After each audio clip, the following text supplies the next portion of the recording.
Hello, once again we meet in our fabulous journey to learning stuff from the front page of the internet called Reddit. Feel free to subscribe and like, and even chat with me a bit. I feel lonely sometimes. Anyway, today we're discussing what knowledge might save your life one day. Here's are some top comments you can't leave your house before you watch them. Polar bears have insane ADHD. If one is chasing you, intermittently drop clothing items like a hat or gloves. It will stop to sniff them. Normal prey animals don't shed whole pieces of themselves. The bear will be perplexed.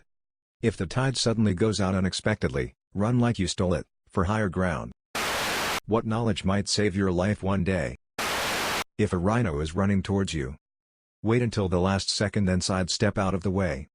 Rhinos cannot make sudden turns, and will give you a couple seconds head start to run in the other direction.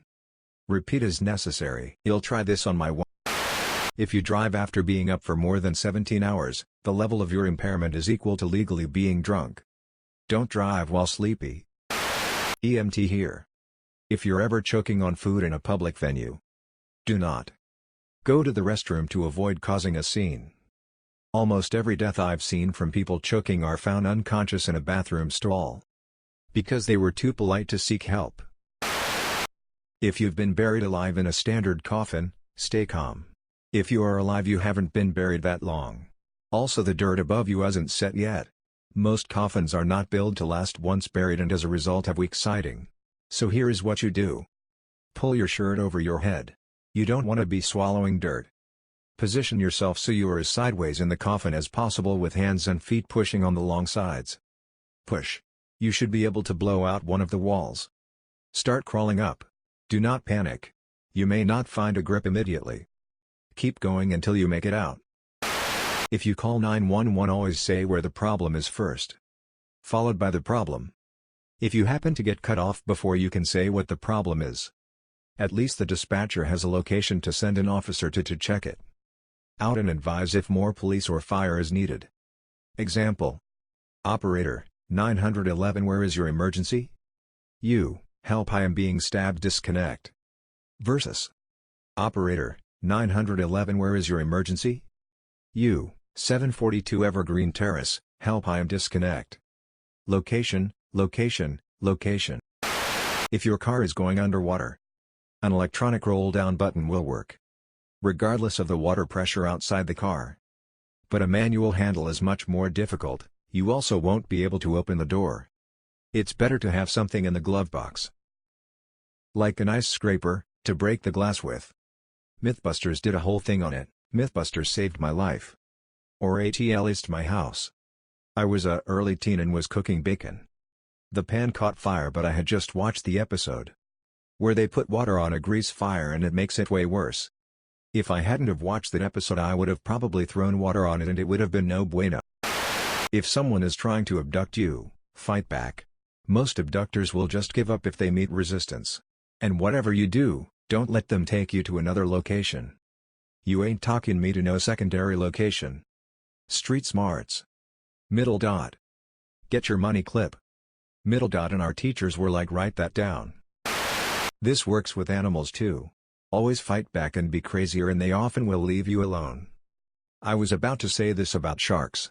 They're either looking for an easy meal or just curious to what the hell you are. If you fight back, they go looking for something else that won't. A lot of animals like sharks or hawks. If you look them dead in the eye and show you're dominant, they will go away. I hike in an area with lots of hawks, and when they circle me I just look straight at them and they fly away. I can just see OP with a friend. Hey, see that hawk circling over there about a mile away? Check this out.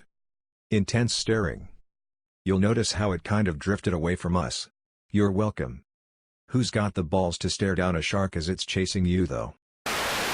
If you fall into cold open water, resist the urge to swim and try to float until the onset of panic subsides.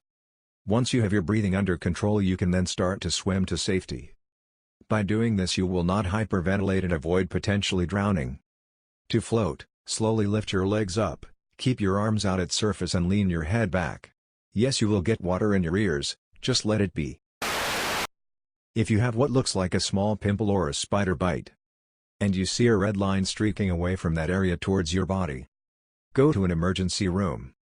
You likely have a staph or strep infection that is spreading through your lymphatic system or bloodstream and your body can go septic at any moment. Sepsis lethality is 40 to 60%. This happened to me earlier this year and I only knew how serious it was because of a post I read on Reddit years back. The cat bit my husband on the hand earlier this year and that happened. He ended up leaving work and spending the night in the ER on 4 antibiotics. We still have the cat and it's still a duck. Once I saw a red line traveling up my body and I freaked out and went to the emergency room. Turns out it was just red Gatorade and they wiped it off with an alcohol swab. I'm black, so how would I know if I can't see the red line? If you've been carjacked and the carjacker tells you to just drive, take whatever chance you get to wreck. At minimum, you're getting emergency services involved, meaning it's more likely they'll be caught. And there's a chance you'll incapacitate or even kill the carjacker. Of course, there's also a chance that you might not survive. But, if they're taking you to a second location, odds are you weren't going to come back anyway. You don't even need to wreck. I doubt carjackers put on their seat belts. And if they do, just push the release button before you up the speed jam the brakes and watch that motherfucker fly through the windscreen. Street smarts. If you're alone and start choking with nobody around to give you the Heimlich, you can give yourself the Heimlich by using the back of a chair or similar objects like the sidearm of a couch or whatever. Forcefully throw your stomach over the back of the chair a few times, try to mimic the motion of the Heimlich, push in above the belly button. Then up. Kind of like a J motion. When touching something electrical, use the back of your hand. Using your palm on, say, a live wire will cause your hand to grab it and you be unable to let go. As an electrician, just don't grab electrical things at all. Let me do it, instead. There is no such thing as a fair fight. This is something my dad drilled into my head for years. You never know what the other person's mentality is going to be. If you get in a fight, they may be hell-bent on killing you. They may have a hidden weapon you don't know about. Do anything and everything you can to survive. Kick out knees, gouge eyes, knee the groin. Whatever it takes to know you'll survive. The old adage was if you're in a fair fight your tactics suck. I prefer if you're fighting fair you're not trying hard enough, but that is an interesting take. Carry lighter even if you don't smoke. Only problem with that is no matter how many lighters you carry, an hour later some voodoo witchcraft will happen and they'll vanish out of nowhere. I see you've been to my house. Don't ever stop performing CPR on a person until the EMTs take their body away. CPR doesn't wake up a person. It's to force blood to their brain to prevent brain death so that the EMTs can revive the person. And you should roughly be pumping to the beat of Staying Alive by the Bee Gees or Another Bites the Dust by Queen. So that's the end of today's video. What kind of survival stuff you didn't know? Is there anything else you can tell me about daily survival techniques? Comment down below. And don't forget to subscribe and leave a like. Thank you very much. See you in the next video.